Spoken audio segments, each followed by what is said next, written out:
Mr. Witness, para klaro po sa mga nanonood, kapag pinag-uusapan po yung confidential and intelligence funds, chinecheck pa rin po ng COA kung paano ginastos yung pera. Tama po ba? Yes po, Your Honor. Okay, so ibig sabihin, kahit confidential ang tawag sa confidential funds, kailangan busisiin pa rin yung pinagkagastusan. Tama po? Yes po, Your Honor, kasi public funds po siya. Kasi public funds. Okay. Ngayon, yung mga resibo na hinihingi nyo sa COA, again, para sa mga nanonood, para saan ba talaga yung mga resibong iyan?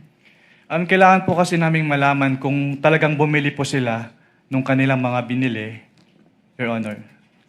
Okay. Kailangan malaman nyo kung talagang binili Yes po. yung sinabing ibinili. Opo. At doon lang po namin makikita yun sa official receipt or sales invoice po. Okay, OR o kaya sales invoice. At hindi lamang sa mga AR. Yes po, Your Honor. Okay, unless nga para dun sa pagbili o pagpabayad ng information. Yes po, Your Honor. So, importante talaga na makapagsumite ng mga dokumento at resibo ng mga di umanong pinagkagastusan. Yes po, Your Honor. Okay. Sa kaso po ba ng OVP at ng DepEd, nakapagbigay po ba sila ng mga kompletong dokumento at resibo na hinihingi ng COA? Ang tanging period lang po na, sa pagkakalam ko na mayroong documentary evidence of payments based on may stay sa ICFAO o yung fourth quarter of 2022. At based po dun sa kanilang documentary evidence of payments for that period, wala po silang sinamit na official receipt or sales invoice. Tanging mga acknowledgement receipts lang po. Okay.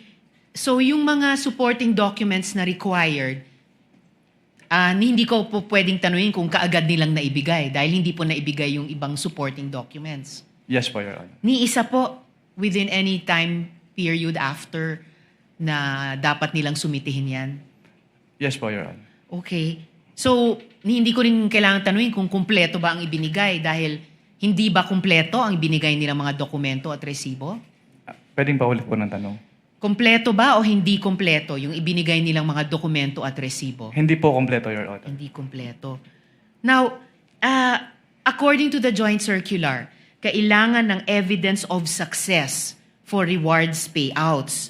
So, itong tinatawag na evidence of success for rewards payments, naibigay po ba ito ng OVP? Hindi po, Your Honor. Naibigay po ba ito ng DepEd?